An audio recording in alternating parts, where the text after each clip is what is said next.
Hello and welcome to the video tutorials for how to cheat in Maya 2012.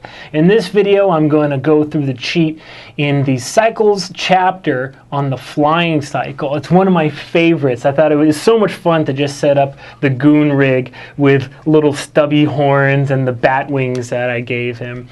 And I really think that this cheat very clearly illustrates the concept of the offsets when we are animating as professionals on a production. Now, what are offsets? Offsets are when you have your animation timed out and you have actions basically happening on many different controls, and then you offset the timing to make it look right. I've heard of a character animator who has a workflow for creating walk cycles, quadruped walk cycles, where he times the step of 1 foot and then copies that animation to all the other feet. And so basically all 4 feet are moving at the exact same time.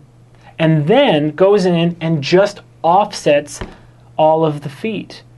And it looks great. The end result looks great because it was created with a very detailed workflow in mind.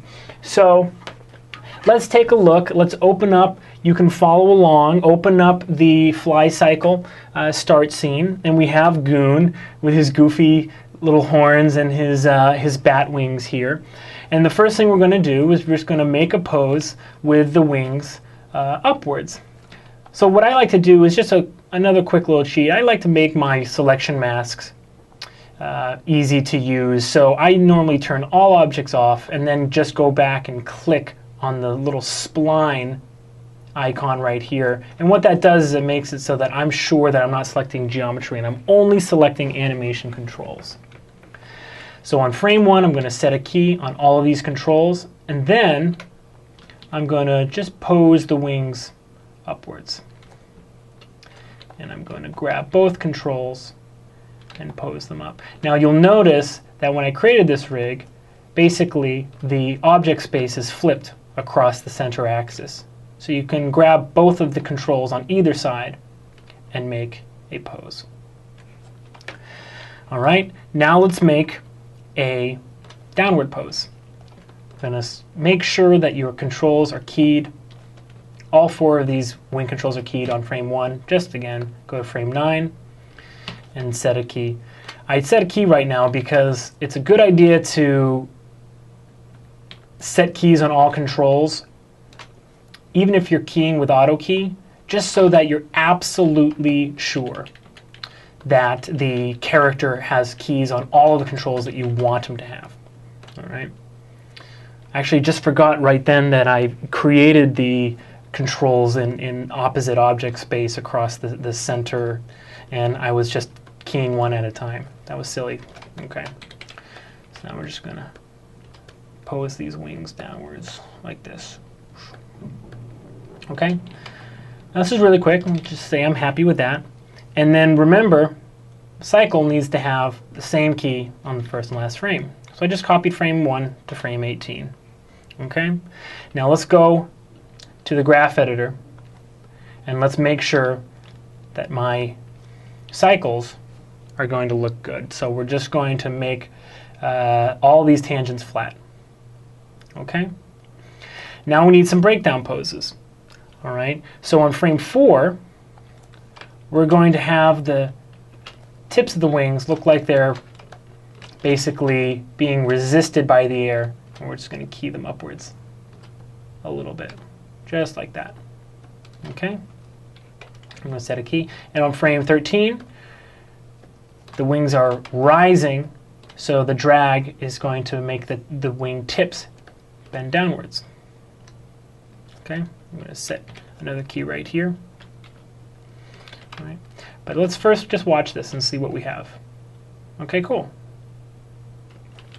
Now let's key the character moving up and down.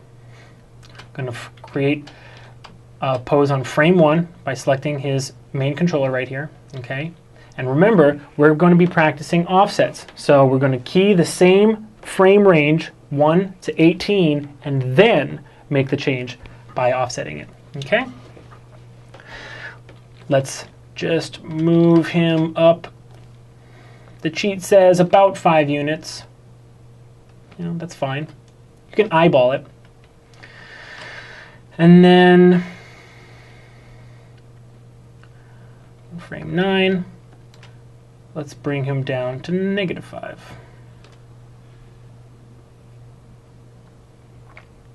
Now we're going to middle mouse drag frame 1 to frame 18 with the root selected and hit S, and then just go into the graph editor, and we're just going to flat the tangents again. All right? So let's make sure that he's cycling correctly. Let's select all of his controls and select post infinity cycle. We can also view those infinity curves by going to view infinity and just making sure that everything is cycling correctly. And so far everything looks good because we've done it that way. Okay? Now we're going to practice doing an offset. If we select Goon's root control, and if we select all of the keys in the graph editor, we can move them around and offset this root animation from the wings moving up and down. Now, what's great about Maya is that you can actually hit play and see the result of your animation in real time. So let's move it around. Let's try, I don't know, let's try moving it forward about 4 frames and see what happens. I'm not sure that looks good. Let's try moving it back to -4 frames. That's closer. Let's do 2 more frames backwards. There we go. Now it looks like Goon is actually being lifted into the air by his wings pushing the air downwards. Okay? So we want to make a quick select set for his spine and his legs. Let's just select the spine and the leg controls, all of them here, and then go to custom and then create sets, quick select set. I'm going to name it spleg, which is like spine and leg, and I'm added to the shelf, and it just pops up right there. I have some other shelf buttons right there from other projects. It helps to label your shelf buttons, otherwise they get confusing and you don't know which one you wanted to press. Okay? So let's key the spine and the leg on frame 1. And we're going to just key his spine backwards, just slightly. Okay? And let's also make his knees bent just a little bit by moving his thighs forward and his knees backwards, just like that. Okay? And we're just going to set another key. Just make sure that we're doing everything on all controls. And now let's do the opposite. Select the spine, rotate him forward a little bit, and then let's extend the knees by rotating the thighs down, but then the knees back up, like that. Set a key, copy from 1 to 18. Again, we're doing the same workflow over and over and over. Okay, we're going to flat all the tangents, okay, like we just did. And now let's offset one more time. Okay, we're going to just make sure that these things are cycling correctly by going to curves, post infinity cycle, and as we can see, it's looking pretty good. And then let's just grab all the controls and just see what looks good. Okay, well, the cheat says backwards 2 frames, so let's just try that. 1, 2. Beautiful. And there you have it.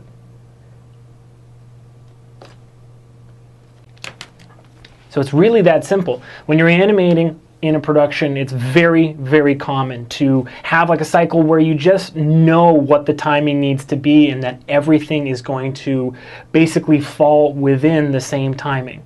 especially cycles. This is very applicable to games as well.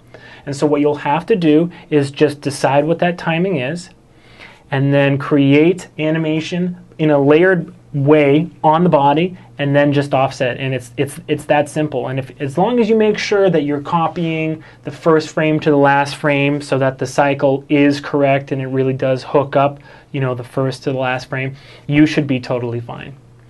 Okay, so thank you for watching this video. Go check out the other ones, and thank you again for purchasing How to Cheat in Maya 2012, and I hope you're having a great time. If you want to see more videos like this, I have a training site called kennyroy.com. Don't forget to use the promo code HowToCheat2012 when you sign up to get 30 days free as a thank you for buying the How to Cheat in Maya 2012 book.